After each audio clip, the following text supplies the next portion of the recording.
Is this the most powerful generation of worker in decades? We've seen a lot of people hitting the picket lines lately. Auto workers, healthcare workers, even television scriptwriters, all fighting for better conditions. And they've made some giant gains that we haven't seen in decades. So, does this generation actually have more bargaining power than previous generations? And if so, what are they going to do with that power?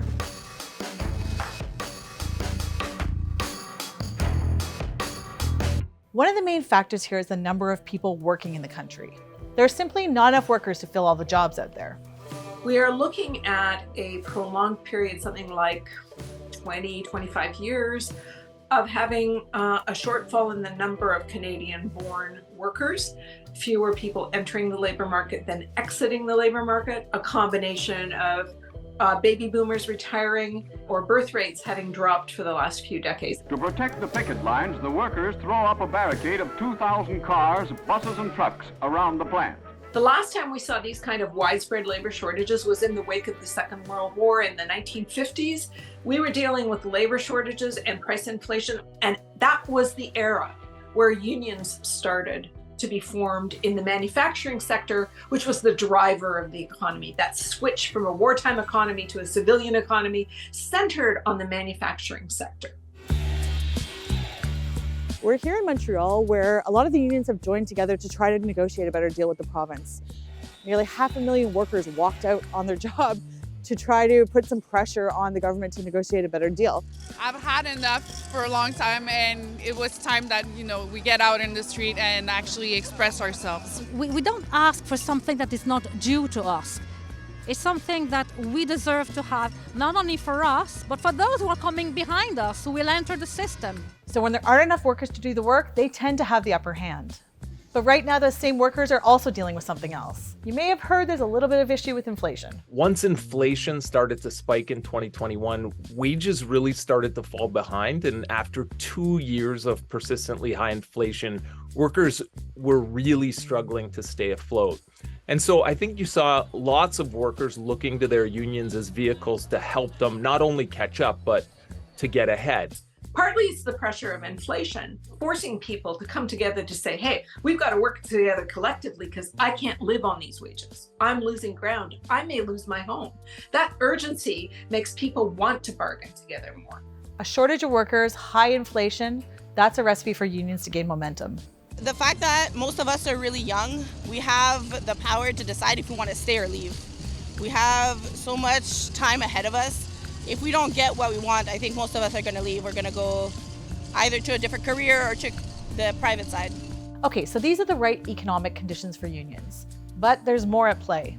And it's about what workers experienced during the pandemic. Even though essential workers were praised and sometimes compensated with bonuses for working through dangerous conditions, many of them suddenly found themselves left behind when the country started reopening, and that didn't sit well. People like store clerks in grocery shops were given a pandemic bonus, and then that bonus was taken away. So people started getting a little bit more choosy and frustrated that, at one period, you were valuing me more. Now suddenly I'm worth less to you, but I'm not doing anything different. As people got more frustrated, they started forming unions or other collective action, or at least voicing their discontent. And people started seeing the value of actually speaking up and speaking up together.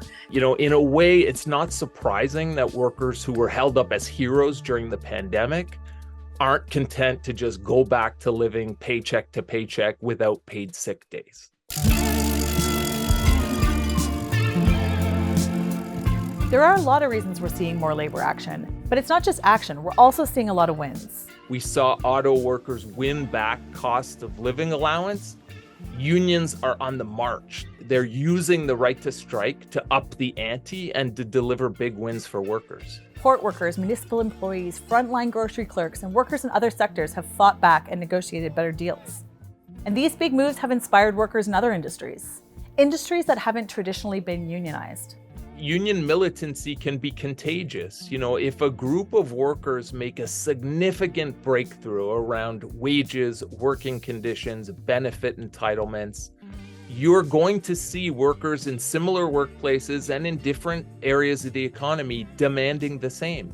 The key, however, is that the union has to win at the bargaining table in order for that militancy to be contagious. There's more people joining unions, but even if we're seeing a lot of strike activity, experts say that these unions are not yet using their bargaining power as effectively as the generations before them. From 2015 to 2019, there were only 700 work stoppages in Canada. By comparison, between 1972 and 1976, there were almost 7 times more. I think the reason you see that militancy in the 1970s is because corporations say, wait a second, we don't want to share the wealth in the same way that we've been doing for the past couple decades. We want to start turning that into profits for shareholders. And that's when you see workers start to push back. It's because they're trying to hold on to that modicum of prosperity that they'd achieved in earlier decades. This new generation of workers didn't come up in an era where pensions and benefits and even wage increases were a guarantee. So what they expect from employers and feel they are due is different. Take the recent negotiations in the auto sector, for example. The older workers had worked in the factories in the 90s when things were relatively good, and then they had everything gutted from them, only to win a portion of it back recently. So their whole perspective is things could be much better. Whereas the young workers were saying, oh my God, we're getting a 75% raise. This is the greatest thing since sliced bread. But it's only great relative to when they started there. This newer generation of workers has a different outlook at the bargaining table. And the key generational difference here is fighting for something you lost versus fighting for something you never had.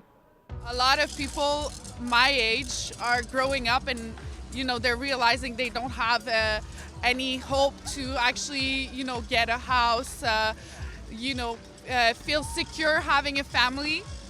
And I feel that it's one of the major motivations for my generation. I do think there is something about this period that is giving people some confidence that they can fight back and potentially win.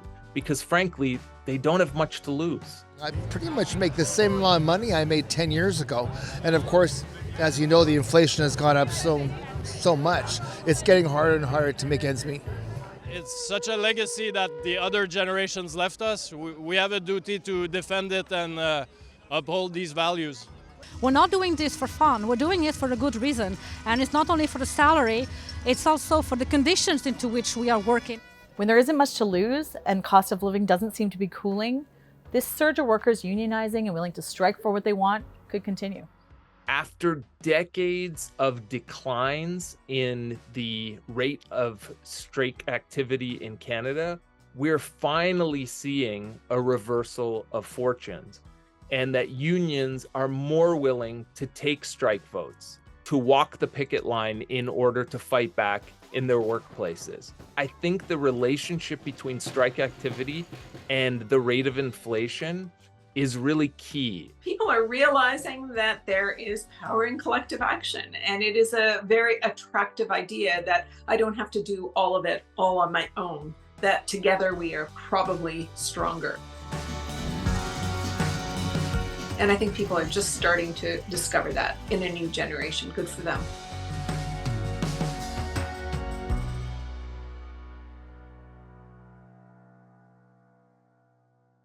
Make sure to check out the description below for our sources and more useful links on this topic.